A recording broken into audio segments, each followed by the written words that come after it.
Good evening, everybody, and welcome to this very special panel, mental health awareness panel that we're doing. I am your host and moderator, TK. And as always, thank you guys for tuning in and supporting the movement that we're doing. Um, as you all know, May is Mental Health Awareness Month, and we here at Black Men No Chaser feel that it is very important for us as a community to know and understand um, mental health, how to protect it, how to, you know, how to take care of ourselves, both mentally and physically, because they're both very important. Um, Now, as you know, I'm by no means a mental health expert. Um, I'm not smart in that field at all, but I am smart enough to go and get good people who are very smart. And tonight I'm joined by five very educated, very experienced professionals who will, you know, guide us through this, the ins and outs, the what's, the whys, the hows, with the hopes of if we help just one person, we've done our job. So with that being said, I'll let the panel start introducing themselves and I'll step back real quick. So y'all go ahead. Hi, everybody. My name is Afia. I am a psychotherapist in the state of Alabama and the owner of the Sunshine's Haven Counseling Center. I've had the honor of being in mental health for 13 years, and I've been a psychotherapist for 6 this November. Thank you. Hello, everybody. My name is DeShara Doub. I am a founder and chief executive officer of Vision of Promise LLC. We are a culturally competent and trauma-informed counseling and consulting service out of Louisville, Kentucky. I'm also a social worker, a marriage and family therapist, and a lifelong student and an alumni of Pan-African Studies. So I'm very excited to be here.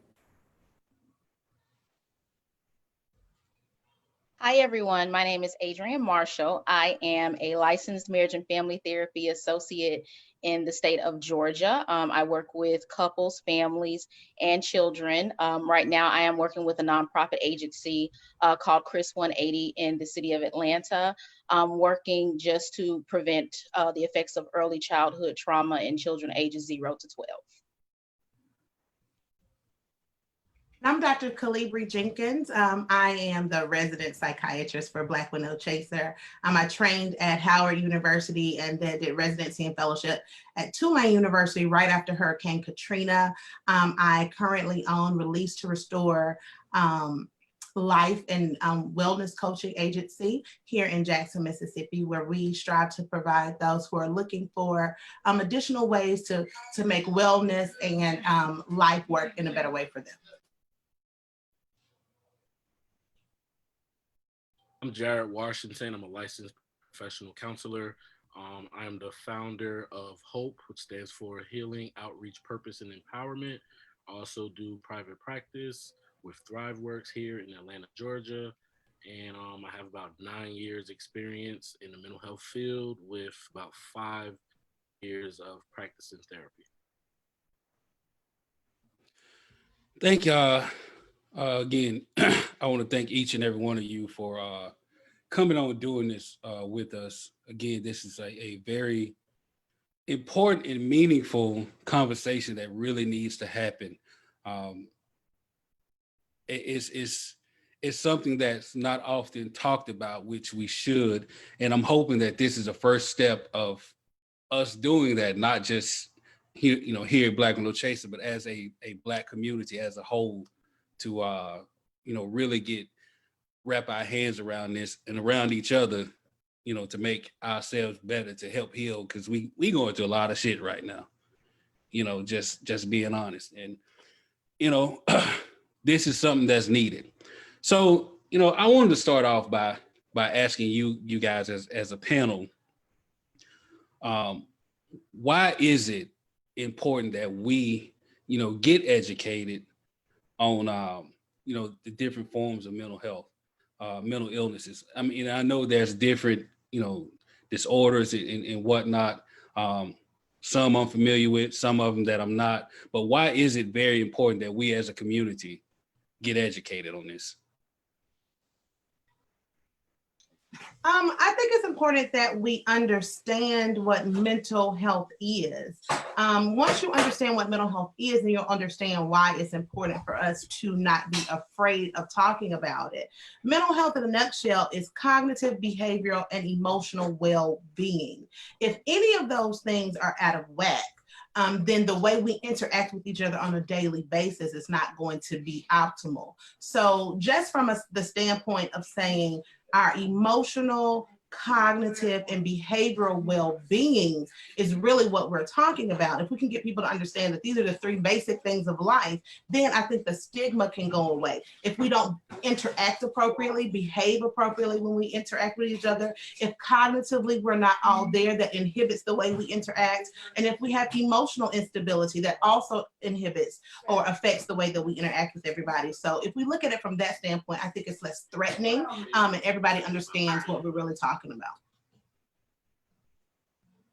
I think another piece of that as well is we come from a culture where mental health was not made a priority, or we did not have access to it.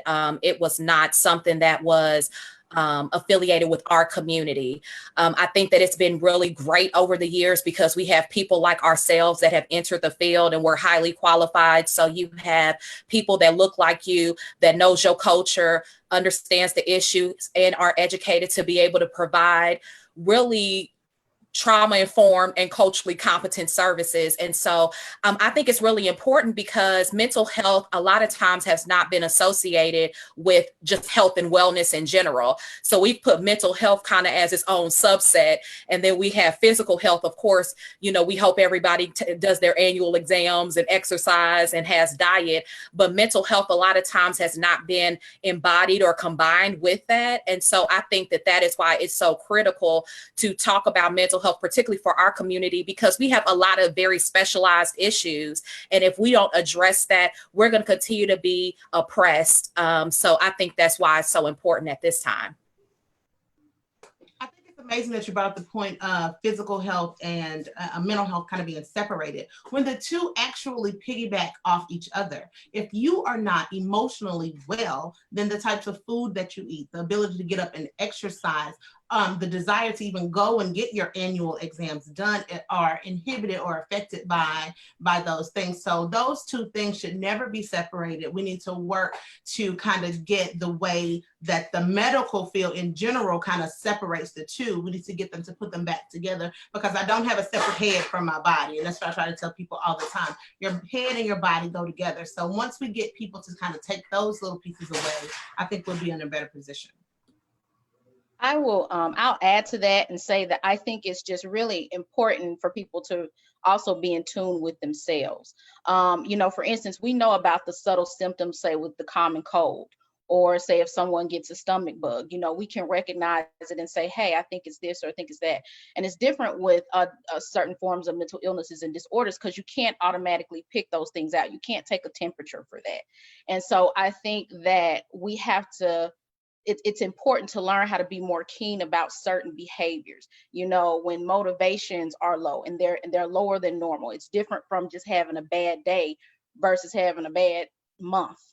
And just kind of recognizing when you're not yourself, or maybe when somebody in your family is not feeling themselves, and saying, hey, you know, maybe there is something going on here that's a little deep that maybe we need to look into, and not even, it doesn't even have to be deep. It could just be for any reason. I advocate for anybody, you know, if you want to go see a therapist for any reason, but definitely just being in tune with yourself to know and to understand, you know, when, you know, what things feel like, what it looks like when, you know, you're not doing so well internally. And I think specifically for the Black community, I definitely agree with what all the other professionals said. Physical health and mental health go hand in hand, but for the Black community, we have looked at mental health as a weakness. If someone is sad, if someone is depressed, if they have any types of anxiety, oh, it's religion, all you need is God, or it's you'll shake it off because you're just going through a weak moment. And the truth of the matter is, we don't act that way when we have a cold. We're not acting that way about COVID-19. We're taking all of the precautions that we need to take. And when it comes to mental health, we have to take those same precautions. I mean, prevention is better than reacting to what happens afterwards. And so in our community specifically, it's important for, yes, us to understand what mental health is, but to take it serious and not think that someone is just, oh, they're having a weak moment or they just need to pray in order to feel better. Just to add to what everybody just said, but I always tell my clients, or if I'm on a panel, or if this question is asked, I always say, without the mind, the body can't go, right? And I think that's extremely important. You know, that we educate schools or everybody on mental health and mental illness, because I believe that there's a difference, right? You have mental health and then you have mental illness, and so really making those distinct factors, or making those distinct definitions, so people can understand that there is a difference. And just because you may be going to therapy for a tune-up for your mental health doesn't mean that something is wrong with you. Or even if you have a mental illness doesn't mean that something is wrong with you, because it's just like if you have a cold, it's just like when you're going for your routine checkup. Now, more specifically, when we're talking about the Black community, I think it's extremely important, because we've never, you know, like TK said, you know, we're going through some stuff right now, right? And to be genuinely honest, we've been going through some stuff for centuries when it comes to this country. And so when you think about it in that sense, we've never really had a true time to heal, ever. When you're talking about slavery, when you're talking about the civil rights movement, when you're talking about now, we've never had a true time to heal. And so with that being said, mental health should be the one of the core things that we're educating our community on, so that we can heal from the wounds of the historical traumatic events like slavery and the civil rights movement and things like that, so that we can I don't want to say move on, but so that we can flourish mentally, emotionally, and even spiritually. So, you know, kind of to I want to ask a question, you know, off of what you just said, Jared, when you said there's a difference between mental health and mental illness. And anybody here, you know, feel free to chime in. But, you know, for a person like me who really don't know any different, what are some of the most common, you know, mental health disorders or mental health illnesses? If I had to, so I've worked in psychiatric hospitals. I've worked on if I think I heard one person say this from Georgia, and I'm not sure what the different names of this would be, but I worked on an IFI team, which is intensive family intervention, where a lot of what I saw was depression, trauma, bipolar disorder, not with the kids, because, you know, you're not really technically supposed to diagnose children with some of those diagnoses like bipolar or schizophrenia and things of that nature, personality.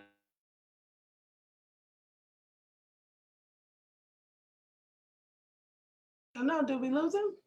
It looks like we lost Jared. I'm pretty sure he'll hop back on, but feel free to, you know, pick up right there, Khalifa. Well, the way that I think about mental illness disorders is three broad categories. You've got cognitive or thought disorders, which would be things like schizophrenia or schizoaffective disorder. Then you've got your mood orders, which would be things like depression and bipolar disorder. Then you've got your anxiety issues, which is generalized anxiety, trauma falls under anxiety disorders. And then you've got your behavioral things, like eating disorders, substance abuse. So that's the way I like to think about it. The things that affect your thought, things that affect your mood, things that that cause anxiety, and then things that affect the way you behave. So those big broad categories. Now, we just had somebody in the comments ask a question. And Jerry and Pfeiffer asked, is mental health hereditary? It is. It really is. You can have a family. I'm going to speak for my family specifically. I have a cousin who, by marriage, married into our family, and there is a history of schizophrenia on his side of the family, coming from his father's side. So there are multiple people in that family who have schizophrenia. I have families where depression runs in the family, anxiety will run in the family. It's no different than hypertension running in the family or diabetes running in the family. Again, just because it happens above the neck doesn't make it any different from what happens, with the rest of your body. All of these things are based on genetics. Now, you can have some situational reasons for having depression and anxiety, and those things can, you can have a serious bout of those and just have one. But if you have a family history, it's more likely that that will be something that recurs within your lifetime. I'll say that what I see a lot of in working with people is I see a lot of post-traumatic stress disorder. I see a lot of depression, which can be on a spectrum. I see a lot of anxiety, and I think it's important to note too that one of the reasons why it's important to get things treated is because a lot of these disorders or mental illnesses can be degenerative. So it's like if you don't get them treated early on and kind of hit it off at the start, it can sort of turn into other things. There have been clients that I've seen who maybe have PTSD from, say, early childhood traumas, and that might develop into anxiety. The hypervigilance, it's a real thing. So that's something that we sometimes most recognize, like in our military people, but it can happen to anybody who's experienced any sort of trauma, either firsthand or if they've experienced it or seen it happening to somebody else. So I think that's important to note as well. I think just to go to answer that question as well was when you asked, is it hereditary? Bipolar disorder also is hereditary, and just to even take it a little further, when you think about intergenerational trauma, that's also hereditary. Because when intergenerational trauma, for those who don't know, is trauma being passed down through different generations in the family. And basically what that means is my mom or my grandmother or even my great grandmother could have experienced a traumatic event, and those trauma responses could be passed down to me, even though I have not physically experienced that traumatic event. And that's not only down through storytelling and other ways, but it's also passed down through genetics. And more specifically, your epigenetics. So I wanted to definitely point that out because that's one of the areas that I specialize or really love and is passionate about. So I definitely wanted to throw that in there as another way for mental illness to be passed down through your genes.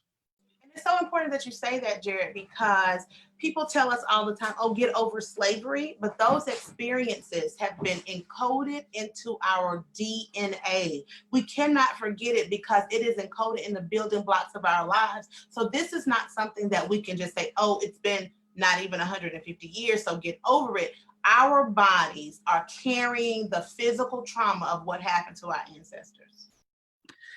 And then coupled with, sorry if somebody else was going to say something, but then coupled with, I call it contemporary racial traumatic events happening today. So you have this wound from slavery where, again, we've never had a true time to heal from, and then that trauma is passed down through our epigenetics, and then it's being an extra layer of trauma is continuously being added on when you have your Ahmaud Arbery's and your I can't remember the guy's name in Minnesota that just was murdered. George Floyd, who was just murdered by the police. Yeah. So I was trying to be politically correct. No, okay. he was murdered by the police. We can say that's exactly what happened. No, I was gonna call him a terrorist, but no. Even better. But no, but I'm sorry. I'm sorry, I'll even echo that, because even as professionals, we are constantly traumatized by having to put on this subliminal mask, by having to code switch, by having to go into spaces where we're either minorities and we're having to deal with these microaggressions. So I'll even add an additional layer to that. So we're dealing with the community piece, we're dealing with the intergenerational piece, and we're dealing with just trying to navigate through day-to-day operations to take care of our basic needs, our food, clothing, shelter. So, you know, in DeShara and Jared, both of you guys was talking about how we, you know, what we're dealing with. Afia, I want to come to you and ask you this question. Like, how do we manage this, you know, the anxiety and manage the depression of what we're dealing with, like they talked about? And you know, I wish that there was an easy answer for that, because if you had asked me yesterday, my answer probably would have been completely different. But knowing what we know happened yet again yesterday, I'm going to start off with just the candid truth and say, be angry, be upset, be frustrated.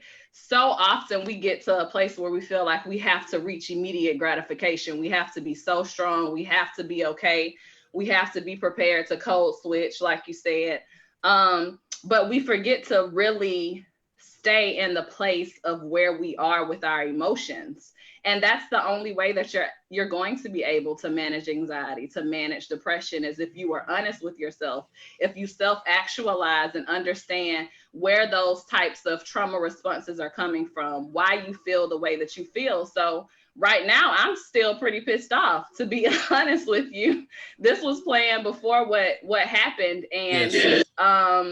I was just so concerned that I was going to be ready to pop off on here, or, you know, break down about what happened. So I tell everybody to just be angry, be frustrated, be upset. And then after you do that, then it's time for us to process. It's okay to just be, but we have to put a time limit on that, because life does go on and we have responsibilities we have to take care of. So moving past just being, you have to process how you feel. You have to think about your emotions and you have to face them head on. And ways that we can do that is by identifying the root of where our depression comes from. Even if it's genetic, we can go back in our past and figure out what triggered us to get to this place. With anxiety, what triggered our anxiety to be so heightened for it to be generalized anxiety disorder. And there are a lot of different ways to cope with it. I mean, there are a ton of coping skills, some which are cliche because everybody thinks they know about mindfulness and coping now. But the true way to cope with it is, and I'm not trying to be funny, I'm sorry. No, you just being real. That's true.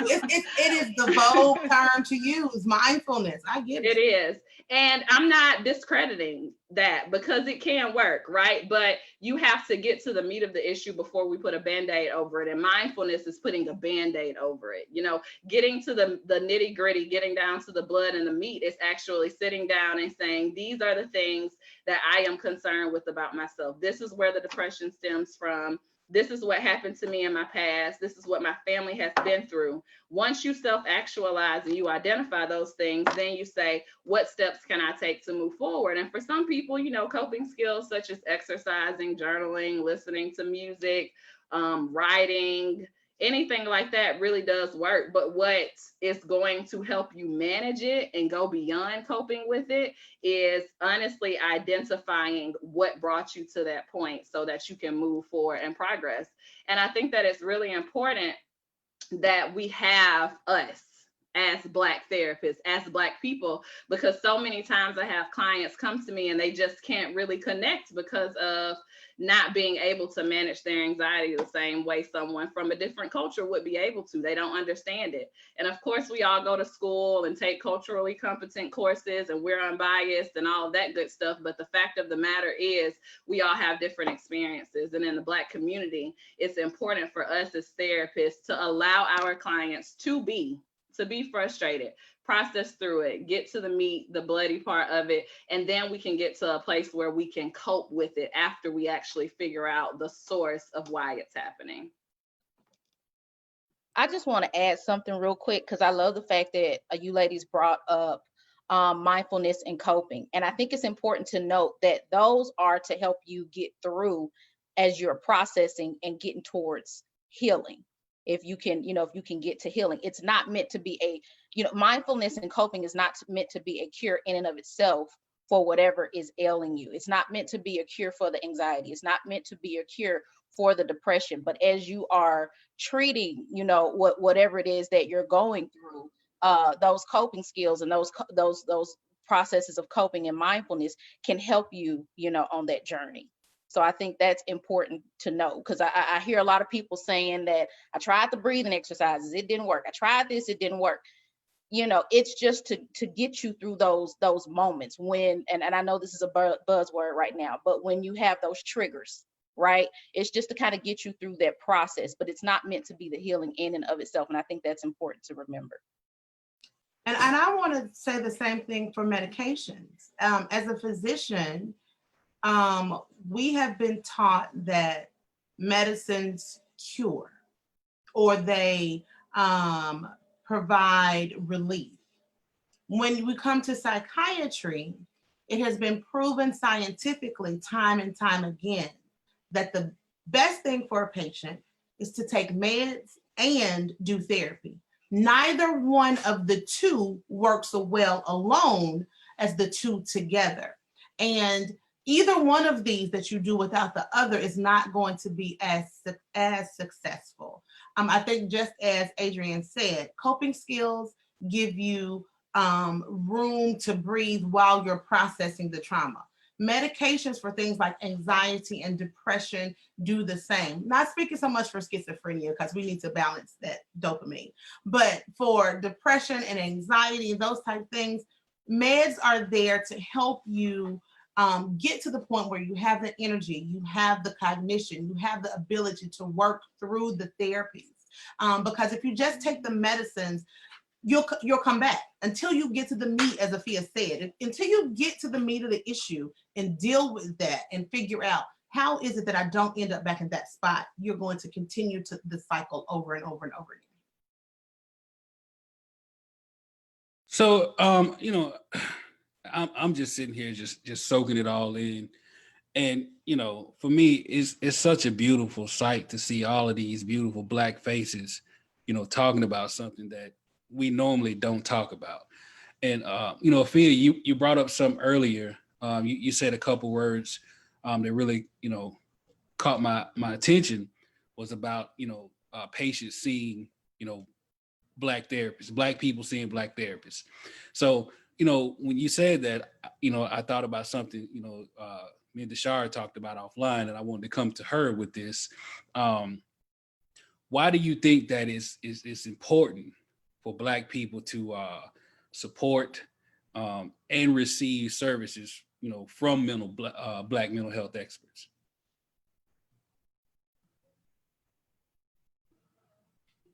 That's a loaded question. I'm going to do my very best to keep this strong, not long. But I think one of the pieces is the cultural awareness. I can't remember which of the professionals mentioned this earlier, but a lot of us go through programs and we have this cultural competency trainings and these diversity and equity trainings and, these biases.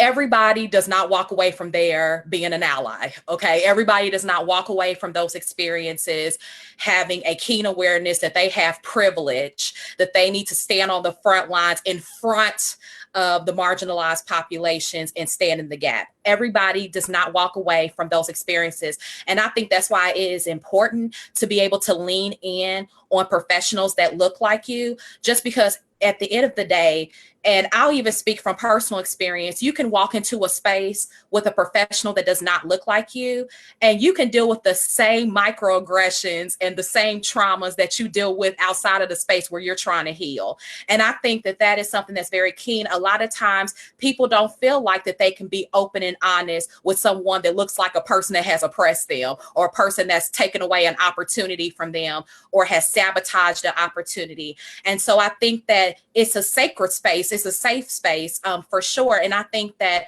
again, all skin folk and kin folk. So let me also go ahead and point that out as well. But I think that one of the things that's very keen is having someone that looks like you, that has awareness and is able to create that safe space and create that honest conversation. Because I think at the end of the day, all of us go through different experiences. All Black people aren't a monolith, right? I know a lot of people want to say, oh, all Black people that are educated or, in the upper class, and, they talk very sedity, and, they're not able to eat with us. They'll have a lot of those assumptions. But I think one of the things that's key is people will be very pleasantly surprised how many people don't even support Black mental health professionals. Because there's an assumption also when you go into professional spaces that, again, we've had these stigmas of being unprofessional, or these stigmas of we're not as highly qualified.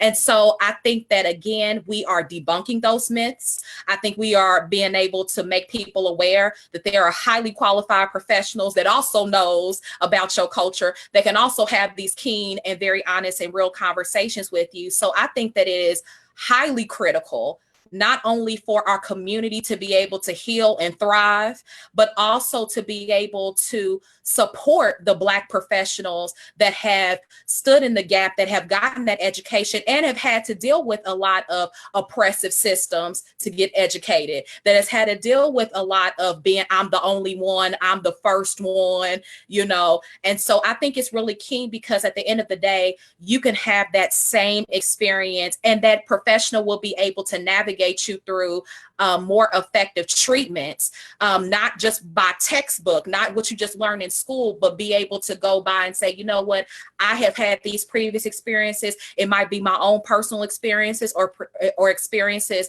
with customers and patients that look just like you, that I can be able to help you navigate in an effective and a real way to be able to heal.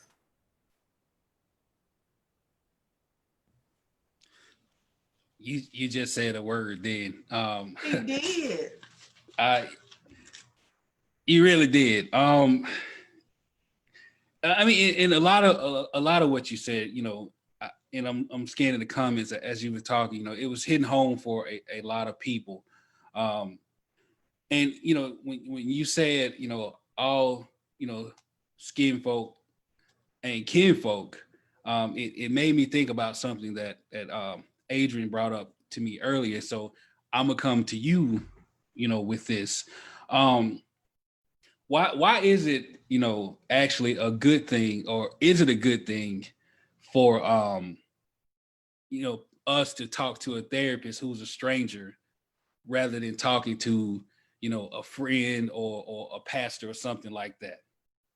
Well, I will piggyback off of what DeShara stated, and she made a comment that said that in therapy, these are safe and sacred spaces. And one of the things about seeing a therapist who is a stranger, somebody that you think you wouldn't want to share any type of personal issues with, is that those things are safe with that person. There are no necessarily preconceived notions or any judgments, when you are going into that office. They are legally bound, they are ethically bound. You have to sign HIPAA consents just like you would if you go into a doctor's office.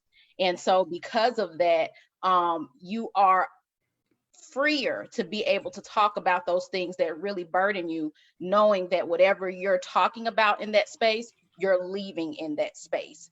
Also knowing that this person is objective. The good thing about talking to someone that you don't know is that, when they don't know you, they can't be biased to your situation. You talk to a friend and, let's just be real. Are they really going to tell you the truth about what you need in order to get the breakthrough that you're searching for? If that person knows you, they might be a little bit more biased towards you. Somebody else might be more biased to their own agenda. And just to speak on sensitive things, even with people who, and I won't knock it, but people who go maybe to their pastors for counseling, there is a certain agenda there towards spirituality, so to speak. And even though that aspect of our lives is important, I think it's also important to know that there are going to be some things that sometimes people deem ugly that people deem inappropriate, that people deem downright maybe nasty, that people deem shocking. And to be able to talk about those things, you need to be as comfortable as you possibly can.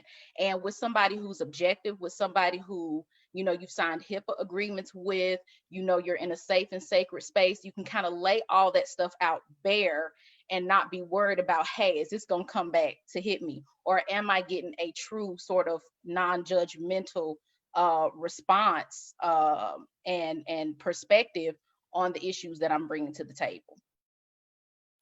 I think you said something very important, Adrienne, when you said that people will be biased toward giving you advice that doesn't hurt necessarily. When you're in therapy, I tell people all the time, therapy is like finding a good therapist is like finding a good pair of jeans. Sometimes you have to try on a few to figure out what really works for you. If it feels good, it's not working. Therapists push you to the point of wanting to say, you know what, chick, I don't like you, I ain't coming back. And it's okay, because at that point, they have put it on your mind that something you are doing is keeping you in the situation that you're in. Your friend is not going to tell you that. Your friend is not going to make you mad, because they're your friend. They love you. They don't want to hurt you. And therapists are trying to hurt. They're trying to push you to the point of being uncomfortable enough to make some changes. Now, pastors, it's a different story. I feel like unless they have been educated in the area of counseling, they really shouldn't be counseling. You wouldn't go to them to treat your diabetes or your cancer. And just because you're having something that is less deadly at the moment doesn't mean that you should go to people who are not trained and well versed in helping you through those areas. Again, I'm not knocking pastors. I'm not knocking the church, because I'm there every week outside of quarantine. I'm there every week.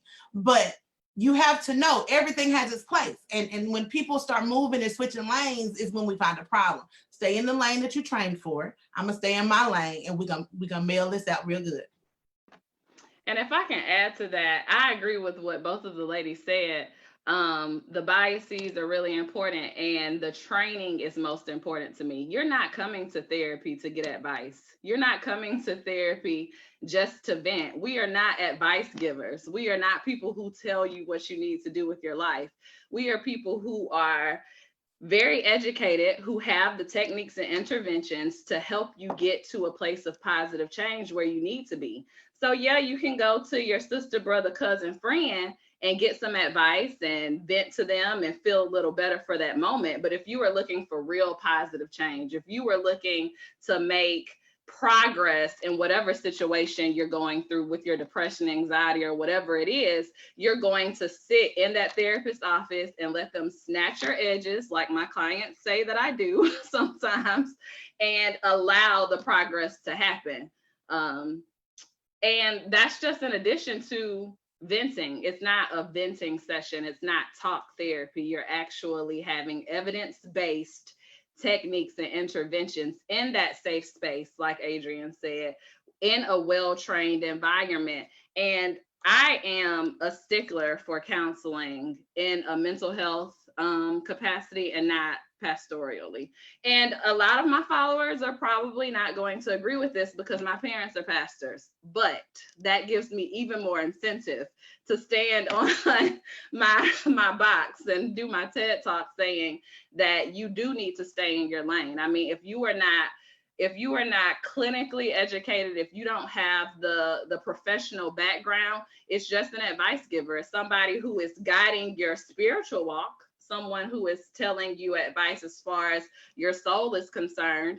But just as the lady said before, they're not talking to those inappropriate, those secret and less than pleasant areas that you don't even feel comfortable talking to your pastor or whoever the counselor is in your church. I'll even echo her as a person that went to seminary and has seminary education. Every type of professional has their place. And so I think that if there is some spiritual tugging and pulling that you're feeling, absolutely go to someone that has that kind of background, because there might not be a mental health professional that can really tap into that because they might not have the education around spirituality, about religion and things of that nature. But again, you have to check the credentials of the person that you're going to. And as she mentioned, there are pastors that have counseling degrees and therapists and psychologists and things of that nature. But again, I think that it's important, if you're seeking to have the integration of both of them, that you need to make sure that you're doing your research on who that person is to be able to find who's right for you. The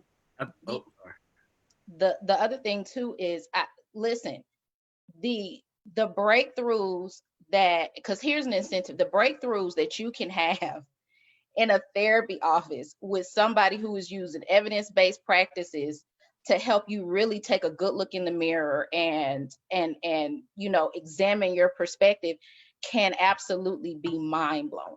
That's coming from professional and personal experience. I mean, there is nothing like it. You'll sit there in 5 sessions and get a breakthrough you've been looking for 20 years. It happens. It does happen. It can happen. And so to me, that's one of the many incentives, for seeing objective professional. And just to piggyback off of what everybody is saying, again, I truly believe that it's important that we recognize that as clinicians, we're not your friends, we're not your mamas, not your daddies, none of that. But we can offer that empirical research-based perspective that you've probably never heard of, that you've never heard about. Right. And I think that's extremely important, because you could go to your friends and they could give you advice. And again, we're not giving advice, but we're going to bring that perspective that you probably never heard of before. And really, and you might have that, like Adrian said, you might have that aha moment. Right. And that is what's groundbreaking. And that's where the change start to happen and things of that nature. So, I know some of you do private practice. Some of you work for, other companies or whatnot. What is like some of the pros and cons of seeing a therapist that's, involved with a nonprofit organization or a government-run organization versus a person who runs a private practice? Ethically, it should be the same.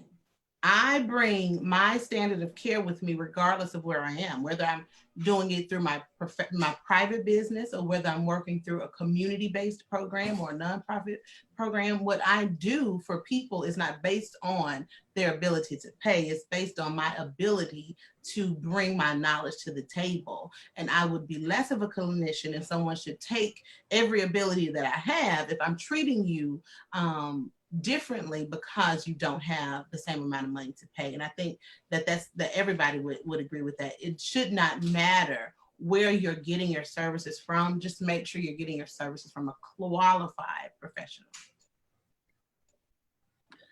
If I had to answer that question, I would say I would agree. I bring myself everywhere I go. I'm pretty transparent and authentic. Some of the hurdles that I've working in various different places is it being about the dollar. That is working for agencies, working for hospitals, it being about the dollar, right? And I think that's for me that's the con, because I'm granted I gotta eat, but I'm really about treatment. I'm solely about treatment, you getting better. Of course, you're doing the work, but I'm solely about treatment. I'm not about the dollar solely, So I think those are that's one of the hurdles that I faced, it being about money more so than it being about treatment. And I think that's where you can see some of the pros and cons come in, where you're working for someone outside in comparison or in relation to you working for yourself, where you can develop how you want your practice to be, and what's the pillars of it, and what's the foundation of it, and what does it mean, and putting your heart into it. I think so. Again, I think those are some of the pros and cons, and those are some of the hurdles that I faced. And I think for me, I really just had to just take a leap of faith and just go out and start my own thing. And because, you know, some of these places is about the dollar when it comes to mental health. And so, yeah. And I agree with, I'm sorry, DeShara. Oh, no, go ahead. I agree with both. So ethically, you should definitely be the same across the board. That does not always happen, but that is what should happen. But I agree with Jared that most of these agencies and community organizations are about the dollar, or they're really just all about the paperwork. I mean, we are therapists, I would presume, because we really care. Like, I care about my clients, my community, and making a difference and seeing positive change if it's even one person. And so it's really difficult to work in an agency or an organization who has so many stipulations on you to prevent you from really being able to treat your client in the way that you can. I mean, it's possible, but it's much more difficult. And so that's one of the reasons I went into private practice as well. I mean, I've worked in a psychiatric hospital, I've worked for different agencies and organizations, and they are indeed about the dollar before the client. And I get business. So I get that you have to have a business person there who looks at the dollars and says, well, this is what needs to happen. But as clinician, we're so focused on treatment and seeing progress in treatment that it does make it difficult to turn in 20 Excel spreadsheets just so that they can get a reimbursement when we're making less than $15 an hour when you're working for an agency. So it's worth it to go into private practice so that you can create your own policies and procedures, still being ethical, still being legal, but having your own way of doing things and providing treatment to where you can feel like you are really making a difference in your client's life. Okay, last thing I'm just going to add to what Sister just said. I think to add another layer of transparency, there is a lot of agencies that you have to meet a certain quota. So there are a lot of mental health professionals that go in and have all the intention in the world to be change agents and heal the world and make it a better place. Shout out to Michael Jackson. They want to do all those things, but at the end of the day, their agency or their organization could potentially stifle their ability to do things. So like, for example, if you work in like child protective services or departments of children and family services, a lot of times, and I'm sure that many of you, if you are people that like those case file shows, or you like to kind of follow these types of stories, you can have a social worker or a mental health professional that got 20, 30, 40, 50 clients on their caseload, and they are not able to really take the time because they're mounting with paperwork and they have a deadline. Oh, you have to turn around your paperwork within 24 to 48 hours or you're not going to be able to get paid. And so a lot of professionals, if I can just keep it all the way real, when you are in spaces like that, a lot of people start getting burned out, even as a mental health professional, because not only are you hearing the experiences of people, and you have to do a very good job as a professional to not put your own stuff into the situation, you know, not bringing your own trauma or not traumatize a client. But I think that when sometimes when you are in these types of agencies where you have quotas and when there are metrics that you have to meet, whether it's weekly, monthly, a lot of times that can kind of stifle somebody too. So there are benefits of having someone that maybe is in a space or at an agency that allows for them to bring in their own therapeutic approach, because I think that that's something that's very key. But at the same time, don't be deterred because of the stereotypes of like a children and family services or things of that nature, because not all agencies are like that. But I think that that's just an honest and transparent way of kind of deciphering what might be the best route for you. I think too, in agreeing with Calibri, you know, most of us who are clinicians, ideally we're bringing our best professional, our best ethical self to the table when we're talking about treating clients. I think from the client standpoint, it's important to understand that you don't have to get discouraged depending on wherever you go to seek treatment, but that you do have options. There are options. You know, there are pros and cons to everything. With agencies, sometimes, like DeShara stated, you know, a lot of clinicians get burnt out just because of the amount of caseload.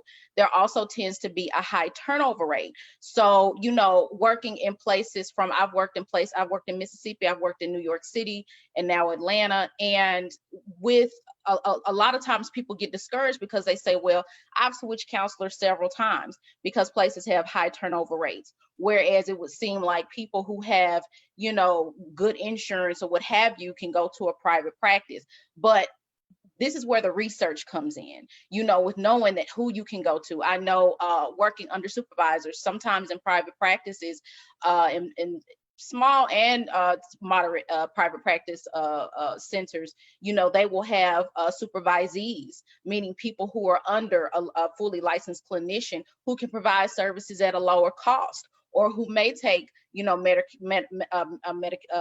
So there are different things that you can do, whether it's Blue Cross Blue Shield that you have, or whether you have an EAP, you know, through your employer. There are so many options, whether you go to an agency, whether you go to a nonprofit agency, whether you go to a private practice, but just know that there are always going to be options on the table. And, you know, ideally you're going to be able to pick out pros and cons to everything. But the whole point is just to do your research so that you can find the best therapist, the best clinician for you. So, like, a few of y'all brought up, about the insurance factor, and paperwork and, deductibles and all of that. And I know I leading up to this, I was reading something, might've been yesterday.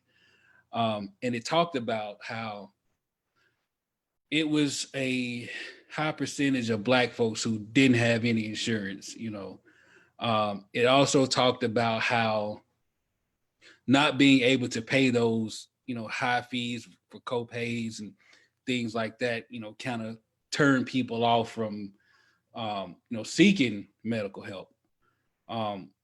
Like, how have, you guys combated that or seeing that where, people maybe come to you and just flat out say, I can't afford it, like what recourse can I take from there? So personally in my private practice, which is not always something that people do here in Alabama, I offer a sliding scale fee. So based off of what your income is, whether it's zero or it's $100,000, that is what determines how much you pay out of pocket.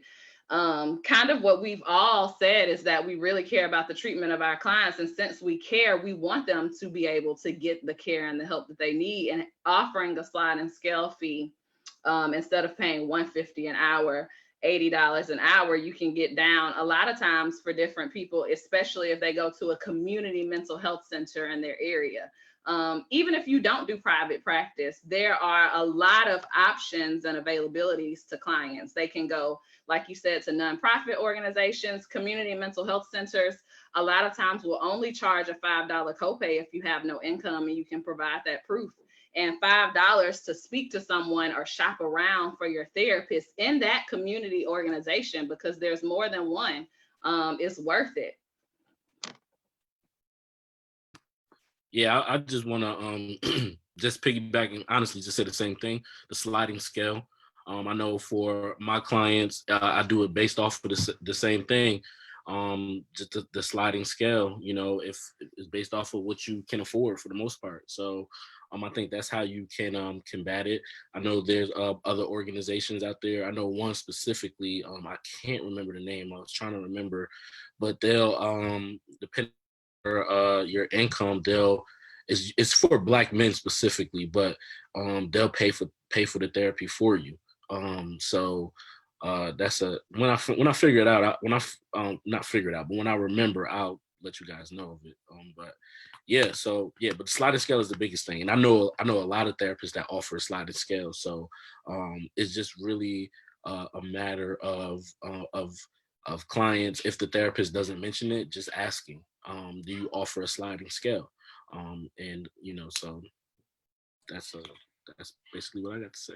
And no one's going to look down on you for that. I think a lot of people let that get them stuck in their homes and not looking for the services. No one's going to look down on you because you need a sliding scale. We know it's needed. That's why it's there. And I would think that most places, even some private practice cash only places, will allow you to have a sliding scale. So you just have to ask for it. And one of the things I want to echo as well is the reality is I want people to also keep in mind that mental health is as important as any other thing that you're paying for.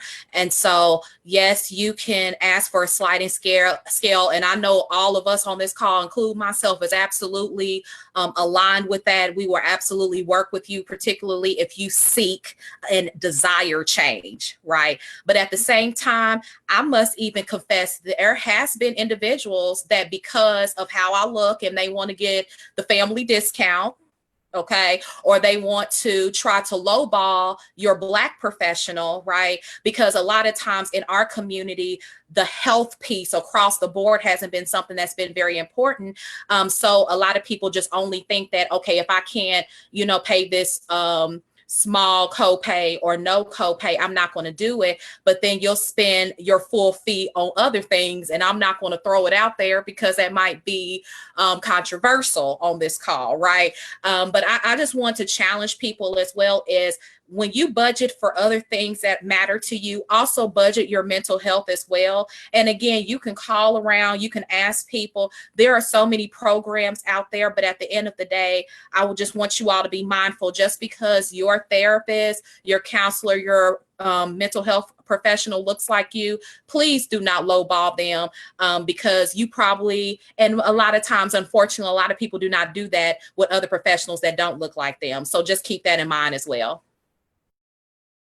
So, I just want to ask another question. And I can't remember, who brought it up. Well, it might have been you, DeShara, but you talked about like how people have a stigma of Black professionals, in your field and, think whatever they think of Black therapists. And, we know, that Black people in general, there's a stigma in the Black community of mental health, period. It's frowned upon, it's looked at differently, what have you. And we had somebody, in the audience ask a question. It was from Sutton Elise. She asked, why do you think there is a stigma in the Black community about seeking therapy? I'll go with you first, Jared, because, we kind of talked about that before. I think there's multiple factors, right? And a couple of those factors were mentioned on this call already, where going to therapy may be like a sign of weakness. That may be like a sign that something is wrong with you. If you look at how the media portrays mental illness, it's always like a bad thing or a negative connotation attached to it. But more specifically, I think that's why you also have the church piece. And granted, I'm not like down in the church at all.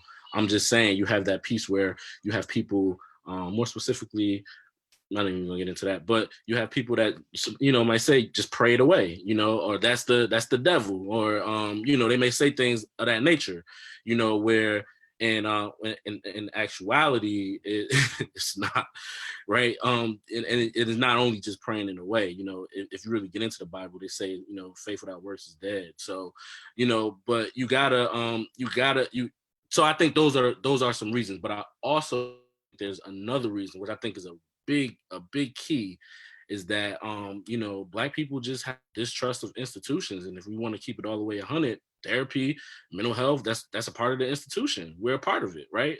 Granted, we seek and change, and we're change agents, and we're trying to do that within this corrupt system, but we're still a part of that system, right? In some way, shape, or form. And so Black people have a distrust of that, of the institution. If you look at like the Tuskegee experiment and things of that nature, where's my information going? I'm telling you all this information. What you gonna do with it, right? So you have pieces like that. You even got the piece of, like you think about just going back in history again, if you think about like the father of gynecology, practice on Black slaves, right? So you have all these key pieces that that leads to the stigma of mental health in the Black community, and that deters people, more specifically Black people, from going to therapy. So Jared, he hit the nail on the head so many times that I just really want to give him a high five through the computer. The thing is that we don't trust the system. We don't trust the system. Even with COVID, we can see that the system is biased is a nice term. The system is just flat out racist. And we have to understand that. And then the other thing is that we have had coping mechanisms from slavery that have been passed down generationally. Black men were separated from their children and they hung out on the block, and that's the way they dealt with the trauma of their children being sold away. So that is what they do. So I don't need to go talk to the white man behind the desk because I got my boys on the corner that I can talk to. So you have all of these things that have been passed down generationally that have led us to believe that these are the ways that we should be coping with things. And mental illness became a white thing. If you go to see a therapist, oh, that's white. If you are dealing with it, that's what white people do. That's not what we do. So we have all of these other things that have compounded the distrustful nature that we have when it comes to medicine, mental health, that whole system that has led us to this area of stigma being this huge, huge problem in the Black community. But it's getting so much worse. And I want, if you don't mind, Tyrus, just shift the conversation just a little bit to what happens when we don't address the traumas and the stigmas that are going on in the lives of our young people. I'm in a Facebook group called Mocha Medicine. It's all Black female doctors, beautiful group, 3,000 women. It's amazing. But with everything and all the murders that we've been experiencing of young Black people by police and by white people, the question has become, how do we talk to our children about these things? How do we talk to them in a way that's age appropriate? When do we get them therapy? And I just want to bring out that suicide in the Black community was unheard of. It was not something that we talked about. And when I was in medical school, that is something that white kids do because our rates were so low. But there was a study that was done called Ring the Alarm, the crisis of Black suicide in America, that looked at data from the 90s up until 2017. And the rate of Black children committing suicide between the ages of 5 and 12 skyrocketed, flew up faster than any other ethnic group in the country. 73% rise in the number of Black boys and girls committing suicide. Then you had 122% increase in the number of Black boys engaging in self-injurious behavior. That's not something that we had really seen before, paid attention to, developed therapies around. And that is why it is so important for people like us to be doing the work. Because if we are not doing the work, we are not seeing these data points that people are bringing to life because they are not looking at what we are doing, because we are an afterthought. It feels crazy to say that because I'm a part of the system, but we are an afterthought. So if we don't have people like us in the community who are doing the work, who are saying, I didn't see Black kids committing suicide. Now I've had 4 in the span of 12 months. Other people have to be seeing this as well. We need to get on it. I think it's important that we talk to our young people. Trauma vicariously is real. Seeing these videos, hearing your parents talk about this stuff can be devastating to little people who don't have the ability or the words to talk about what it is. I have a 6-year-old. I want to make sure he's not afraid of the police right now, but I also want to make sure that he knows how to encounter and deal with the police as he gets older. So we have this conversation about the police on a regular basis. Oh, mommy, I'm scared of the police. I think they're going to take you to jail because you're speeding. Yes, baby, I'm speeding, but they're going to give me a ticket. You know, that kind of thing. So I have to talk to him on a regular basis to check in with him. And I think it's important that as Black parents and Black, that we do that with our young people. We talk to them. What have you heard on the radio, on the news about Black Lives Matter? Why is that a big deal? And if they start to talk to you, don't be afraid to handle those situations with them, because they're hearing, they're seeing, they have Facebook, YouTube, all Instagram, all these things where it's popping up, and we've got to be able to help them navigate the waters.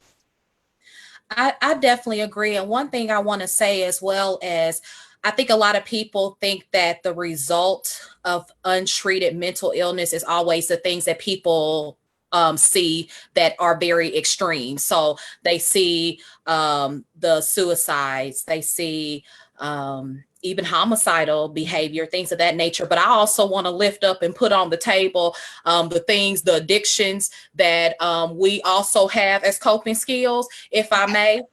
We talking about food, we talking about alcohol, we talking about sex, we talking about just suppressing our feelings. And so that's also a result as well. And I think a lot of us, again, we come from a community that, oh, we're strong, right? We're overcomers, you know, we're going to make it. And I think that that's also a symptom of not addressing mental illness, because when you are, is there always this assumption that you have to be strong, or always this assumption that, you know, you put on this mask and you smiling and you got all this poise and sass and grace and you walk into spaces, but in the back of that mask, you crying, you struggling, you didn't want to get out of bed that morning, you almost didn't even take, you know, the sink bath to even put on the clothes to go to work. Okay. I just want us to be honest in this conversation as well. And so I think a lot of times we think of those extreme cases, and I absolutely agree with all the professionals on here, but I also want to lift up as well as there's a lot of things that people think or that we have normalized as a community, that says, oh, well, I don't have a problem, but you got a full bar at your house and you keep it fully stocked. And when one bottle goes, 3 more bottles come in. And again, there's some people that might not be their problem. You know what I'm saying? So again, I don't want to have that as a blanket thing that if you like a food and beverage ministry, that you all of a sudden have a problem. But I think that when you do it in excess, that's when it becomes an issue. And so I wanted to lift that up. And then at the end of the day, suppression continues oppression. Period. When you continue to suppress yourself, when you continue to not allow yourself to be able to be open and honest and be in supportive spaces, find that tribe, find that community, you're going to continue to be in the cycle of oppression. So I want you all to keep that in mind as well. Yeah, and you hit it right there. But oops, sorry, my phone's ringing. But I just wanted to piggyback off of that, right? Like, I was on a panel one time and we were talking about mental health in the Black community, kind of similar to this. And I was like, you know, we don't really talk about how, you know, your lay just, oh, I had a stressful day, let me go have a drink. And we don't talk about how that's an unhealthy coping skill. That it, like, let's just call it what it is. You're like, it's an unhealthy coping skill. We have to transition or transcend past that. We have to transcend past that. And I know we kind of shifted the conversation a little bit, but I think it's really important that we touch on this, right? Because we do engage in unhealthy coping skills and we try to normalize it. I know I can tell you probably almost everybody in my circle that be like, I have a bad day, let me have a drink, or let me go smoke a blunt, or let me go do something other than what's healthy, other than damaging the body, right? And so I think that is extremely important that we mention that. And I also wanted to mention that just to go back a little bit, when we continuously watch these videos of Black bodies being brutalized, we are constantly re-traumatizing ourselves. I refuse to watch any video, because I am not going to re-traumatize myself. There's no point in me watching another Black body being murdered, brutalized, terrorized by the hands of a white man or a white woman. There's no reason for me to watch that. None. And I'm saying that to the audience because there's no reasons for us to watch that, because we're just re-traumatizing ourselves. I'm not saying don't be aware. Don't be aware of what's going on. Definitely be aware of what's going on. But watching these vivid videos is traumatizing. It relays a message to you. It tells us that we're not safe, right? And it tells us that it gives us those feelings of being hopeless, right? And then we're not even seeking treatment for it. So we're traumatizing ourselves again, and then not seeking a treatment for it. Yet we experience those uncomfortable emotions, because I don't believe emotions are negative or positive. I believe they're uncomfortable or comfortable, right? And so we experience, like Afia was saying, it's good to get that anger. It's good to be angry. It's good to have that rage, and we experience that. But then what else? What else are we doing? We going to the streets and protesting? And if you ask me, that shit is dead, right? So we have to really acknowledge these things, both how we engage in unhealthy coping skills and how we re-traumatize ourselves when we rewatch these videos over again that they play on TV intentionally. So that's all I have to say about it. I'm so glad you said intentionally, because it's not just us watching. We are being traumatized because it is happening to us. But the flip side of that is they are watching, and we are continually being dehumanized and made less and less important. That's why you have people who feel they can pick up the phone and use their white tears to weaponize them to get us killed by the police. That's why you have people who feel like they have the ability to say, nigga, you need to stop in my neighborhood or I'm going to shoot you with a double barrel shotgun. So these videos are detrimental on so many different levels. And I do wish that we would stop watching them. The unfortunate thing is that these videos sometimes are the only reason that we get even a modicum of justice, even them paying attention to what's going on. So even though they are very detrimental, there's a small slither of their presence that has a positive effect. You know,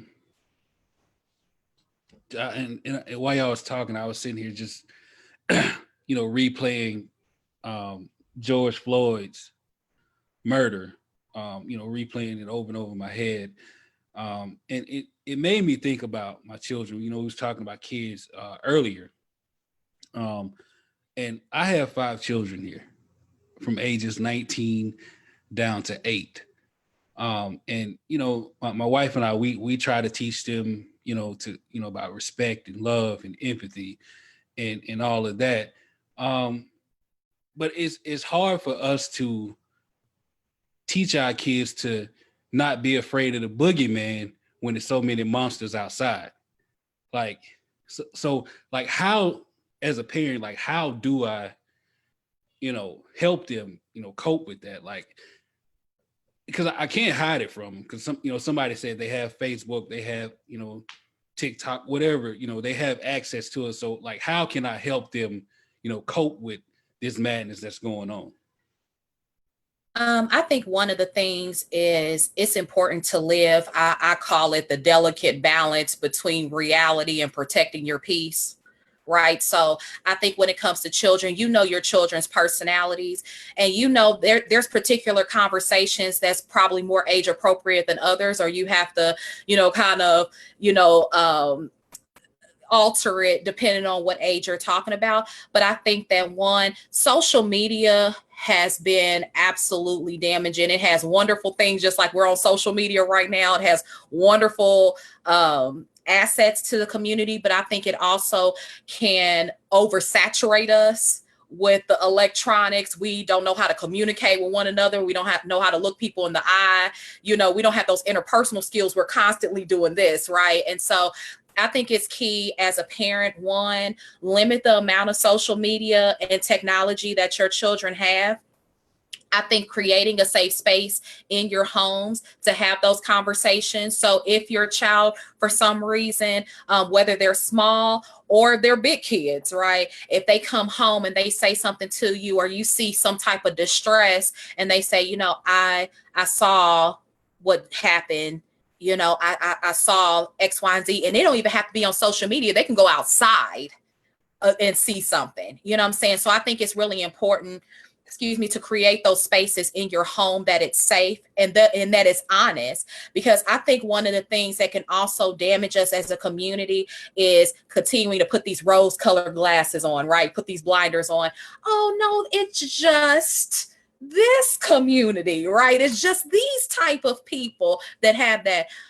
No. And I think for those of you all that are just getting on right now, I said I live in Louisville, Kentucky. Breonna Taylor was down the street. Okay. And I don't live in a bad neighborhood. And so I want people to be transparent and honest, because it doesn't matter at this point, your socioeconomic status, what community you in, how much your pants is sagging, whatever. It doesn't matter. So I think, again, creating those safe spaces at home, and also have those conversations of how do you remain safe? Like educate your kids on policing. What do you do when you get pulled over? Right? What do you do if the police come to you on the street? You know, how do you make sure that you keep your hands? It does something to me even that we have to have these conversations, but how do you make sure that your hands is visible? So that no one can ever say that you was reaching or you was being verbally abusive. And again, that ain't even keeping people safe, right? So I think for starters, as a foundation, again, making sure you're creating that safe space at home and being honest and having those conversations of what do you do if these situations happen to you or you're in the midst of these situations.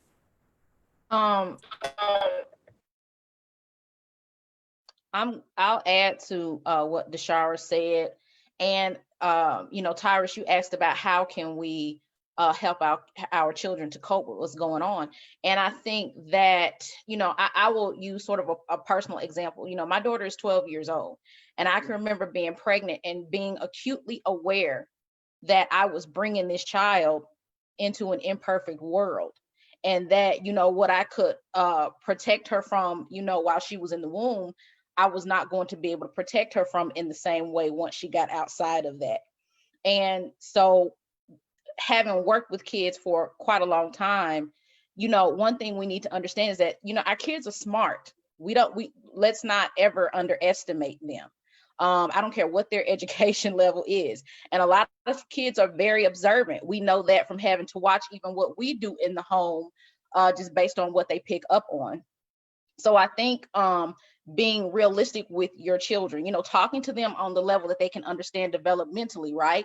Whether they're 5 years old, 7 years old, or 13, but just being realistic about the world that they have been brought into.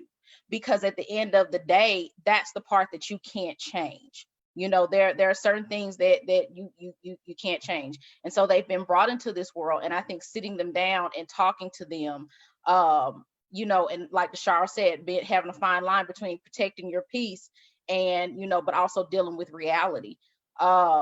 Because you have to teach them how to do both. And it's like you have to teach them how to do it simultaneously. And that is not an easy thing to do, but it still has to be done in order for them to have the best quality of life that that we want them to have in these United States of America. So I think that's the biggest thing, is talking to them, allowing them the opportunity to be able to talk about how they feel and their perspectives about, what is going on, getting them to a place where they can receive treatment if they've been put into traumatizing situations, and exposed to things that they need to process and that they need to heal from and that they need to get out, and just talking to them about how to deal with things in each stage of their life. What they're going to have to deal with when they're 5 and when they're in first grade is not what they're going to have to deal with when they get in 7th grade and middle school and they're dealing with puberty, and that's not going to be the same thing that they're going to have to deal with when they become a senior in high school or they go off to college, and then they're by themselves and they don't have you. So I think just continuing to revisit those lessons, whether it be, one-on-one with your sons or even as a family, at the dinner table, or however you choose to connect with each other, is a big positive in preparing them for what they're going to face in the world. I also think it's important that we talk about what a safe space really looks like. We say that term often, but I don't know if parents really understand what a safe place should be. Your safe place is you say, this is your safe time. This is when you get to say what you want to say, what you need to say, and there's no judgment. I don't get to use that against you in a future conversation. What you say here, it stays here. We don't bring it anywhere else. And I think that parents should understand that you don't use a safe place just when you're trying to figure something out. You need to have safe space conversations all the time. You talk about anything, just when you want to know what's going on in their day. what the boy said to them at the cafeteria when he whispered in her ear. Those are the kinds of things that you want to talk about to get your children comfortable talking to you. If they're not comfortable talking to you about mundane things, they're not going to talk to you about big things that embarrass them, or they're afraid that you're going to discipline them for. So when you're creating a safe space, if you have to go with, these are the rules, and we write them out on a piece of paper, and when you catch me not abiding by the rules, you get to check me, child. Child, you get to check me as a parent for going outside of the boundaries of what the safe space is. And that gives kids onus. It gives them the ability to say, I have some control in what's going on in their area, when oftentimes we talk to our children, we don't talk with our children, we don't allow them to grow into children who have their own opinions that can be varied from ours without them feeling judged by it. So when we make a safe space, we as parents, we as the adults in the room have to remember that this is a space that we don't get to criticize, we don't get to judge, we don't get to bring it back up at a later date. That happened then, and now it's over, and now we have to move along. But the other thing I want to say real quick is that we were talking about how to talk to our children about the videos and things like that. I think it's important. There's a wonderful resource from the ACLU that came up after Tamir Rice died. It's 8 pages that talks to your children about how to make it home safely after they have had it, or when they're having an encounter with the police. You have to make them understand you can't litigate your case on the side of the road. Your goal at that point is to get home safe. You want to be alive after you get out of police custody. So in order to do that, tell the police, I need to call a parent, I need to call a lawyer. I'm not talking other than to say, I need to call a parent, I need to call a lawyer. And when you get them to understand how to have that kind of conversation, I think we put them in a better place. They have more tools to be able to make it home to us at the end of the day. I'm gonna say something just real quick, if that's cool. Yeah, go ahead. I agree. We gotta create safe spaces. We gotta have age-appropriate conversations. We need to also teach children about the history, our history in this country and even beyond, in a empowering way, right? Not the fact that, oh, we were slaves and yada yada yada, like, in an empowering way. Talk about our resilience, talk about the things we accomplished and things of that nature. But I think it's also very important that we teach our children how to protect themselves, right? How do we navigate our experiences with police officers? How do we navigate our situations with our experiences with racist white folk that just want to harm us, right? Yes, actually, definitely, how to navigate those situations, but also how to protect yourself, how to shoot a gun. I'm sorry, you gotta say it. How to shoot a gun, how to defend yourself if somebody's trying to attack you and things of that nature. I mean, the Black Panthers had it down to a T. If outside of what the media portrays of them. So I think those are extremely important. I just think it's really, for lack of a better word, it's really fucked up that we have to teach our kids as well as ourselves how to survive an encounter with, the police. I've had this conversation with my kids. My daddy had it with me. His daddy had it with him. And, it's the same thing, that just keep going, going. And I that too I think is a part of the trauma that we all have to deal with. Like, I shouldn't have to worry about where everything is in my vehicle every single time I get in it. I shouldn't have to worry about having an insurance card present, on my visor, to where I don't have to turn my body to reach for it, or, anything like that. So it's a lot we deal with, just being honest. There's so much that we have yet to, scratch the surface on. And I really hope that, you all will do this again with me, because, so many people have so many questions, and like, there's so many avenues we have yet to talk about. But one, final thing that I wanted, you guys to each to touch on is, like, how we dealing with, COVID-19, the social distancing, the, you're not seeing your not doing what you want to do, cabin fever, and I'm gonna come to Adrian and to you, Fee. You know, I kind of talked to both of you about this, you know, earlier, but you know, you have couples arguing and whatnot because they're, you know, they're together. And then you have like not being able to see your family, you know, like you normally do. So I'm gonna start with you, Afia. Like how does one cope with, you know, not being able to see their family for what's been, you know, months now? It's a lot of different ways that we can. One of the things that we really should do is be intentional. We need to be intentional about being safe and okay in the space that we're in. So yes, COVID-19 is going on. Yes, obviously there are a lot of different crises happening, but we have to be intentional about the part that we have control over, the part that we can change, the part that we can actually progress through.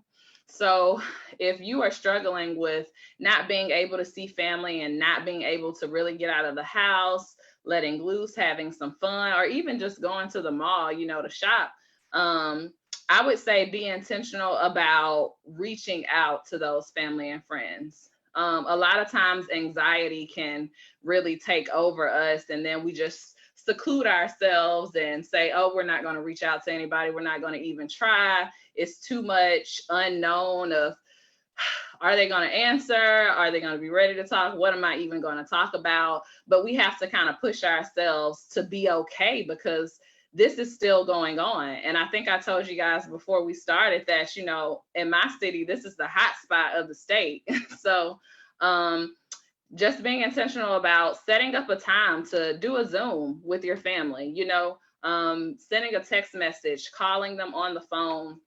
And we also have to realize that we need to get out. Like, cabin fever is setting in because we are stuck in the house watching Netflix, on social media, watching everything that's going on. And we really do need that sun and that fresh air to kind of refresh us and rejuvenate us and help us feel better. So just because we're social distancing doesn't mean that we have to seclude ourselves from family, friends, and the outdoors.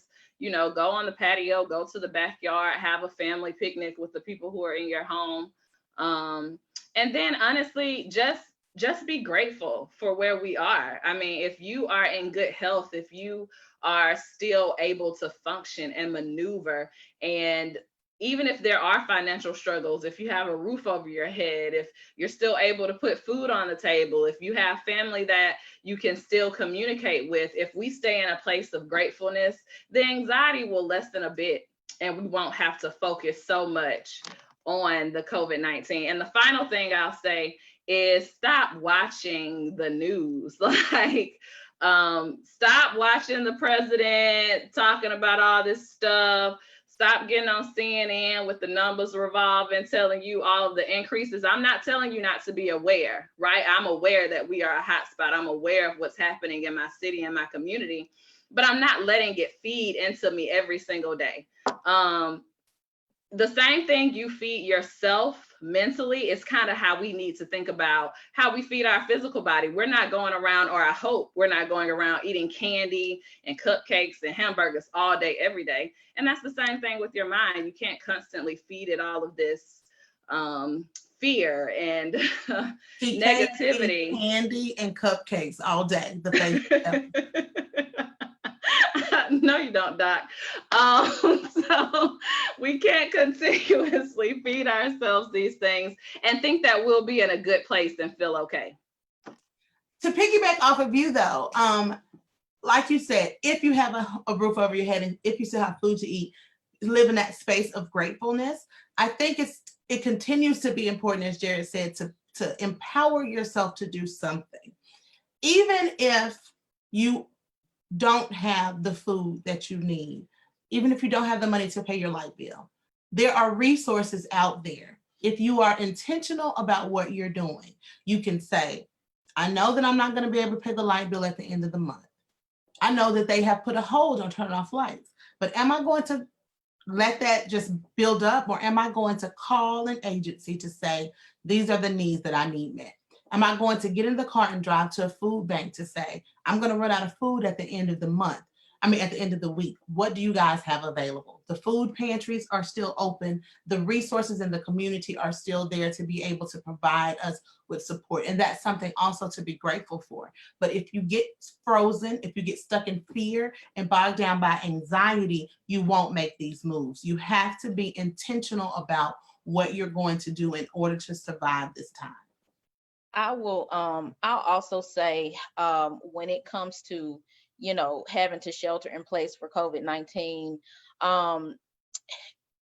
it's important to try to be as focused on creative solutions for keeping yourself above water as much as possible. There are people right now who are dealing with, say they're still receiving treatment for certain illnesses or disorders, and that treatment is still available virtually. You can still meet with your clinician virtually, even if you can't see them face to face. So those services and those things those resources are still present. But the difficulty is that with this, it's not so much that we know we don't necessarily just have to stay inside, right? Like, we know we can go outside as long as we're keeping safe and following those regulations. But a lot of the problem is that we can't do the same things exactly how we were doing them. But I think it's a good idea now to use this time for self-discovery. What are some other things that you like to do, maybe besides spending, a lot of money at the stores? What are some things that you can do at home, creatively with your children that you mainly would have normally done, if the parks, if the water parks and Six Flags and the zoos and all these places were packed out? What is something that you can do creatively just for yourself or just for your family, that's positive? Practice and use this time to build memories. There are so many different things that can be done. And I think what Afaya also said is, just also being thankful and grateful for what you do have. And that can be hard. A lot of times people don't want to, I won't say that we don't want to focus on that, but sometimes it can be hard when we're focused on the negatives to focus on some positives. But I think that we, need to really focus on, our health and the things that we do have and the time that we have with family that we honestly, some of us haven't had as much of before this occurred.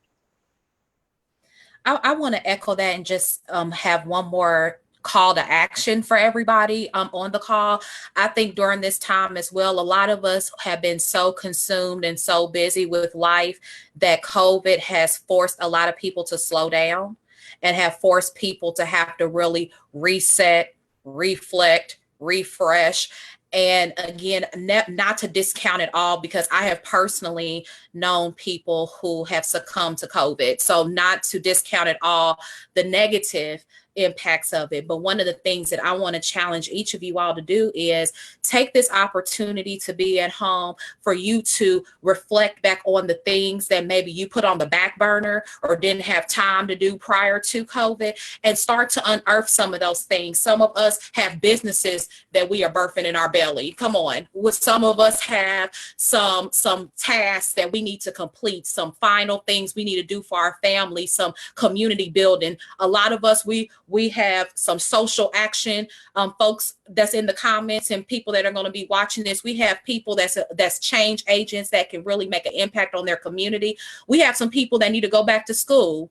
Hello, we got some future doctors. Okay, we have some future educators. We have some future leaders. And so one of the things that I want to offer and challenge you all as well is take this opportunity to start reintroducing yourself to yourself.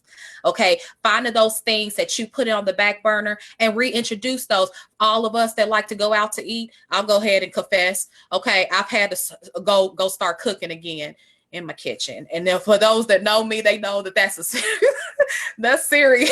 Okay, but I mean, even outside of that, but go start that business. Don't let fear, don't let the current state of affairs stop you from going ahead and birthing that thought those dreams and goals that you've put on a back burner because you were too busy working for somebody else or too busy doing things for other people. Definitely let this be an opportunity. Have your kids, start your kids' businesses, ask them what are their goals and dreams, and really tap into the things, the creative side, the side that will allow you to learn something new, research something. But I'll definitely encourage people to do that as well.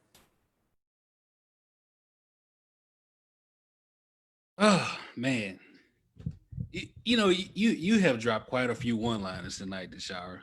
Like you got the comments going. You got the people going.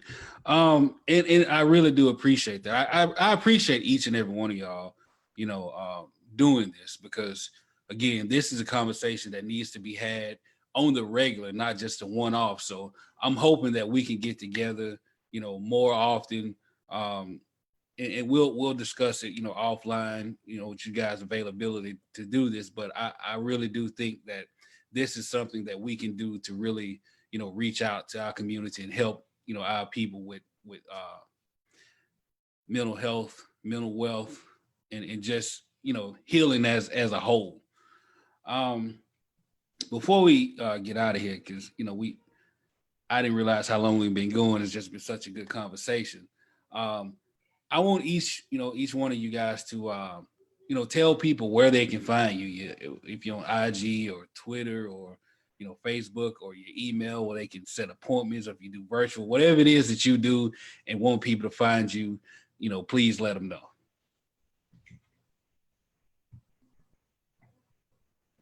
I guess okay, so I'll go first again. Oh, okay. You can find me here on Facebook. It's just as my name is written out. Afia K is my profile. On Instagram, you can find me at _Afia K. And also my business page for my counseling center, which is Sunshines with an S, Haven Therapy. And then all of my contact information is on there for virtual appointments. So email, call, DM, all of the above. So my Facebook as well as YouTube is DeShara Doub, as it is on the screen. Also, my business page is Vision of Promise LLC. And we have a website, thevisionofpromise.com. And we are also on Instagram, YouTube, and Facebook. So you can follow all those things and be able to find me.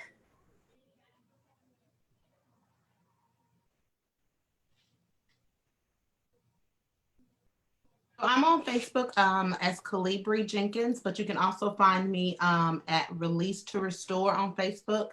And I guess I'll go on and start an Instagram page with Release to Restore as well. Y'all are getting me to do stuff. Jared? All right, you can find me on Instagram at j.washington.hope. That's my business page. And you could also find me on my other page on Instagram is Free Thought. The word free, the word thought 16. That's me right there. I just follow DeShara and Afia, so y'all gonna see me on your Instagrams. I'm just saying I followed y'all. Y'all were dope. So everybody was dope on here. So I'm just letting y'all know I followed y'all. So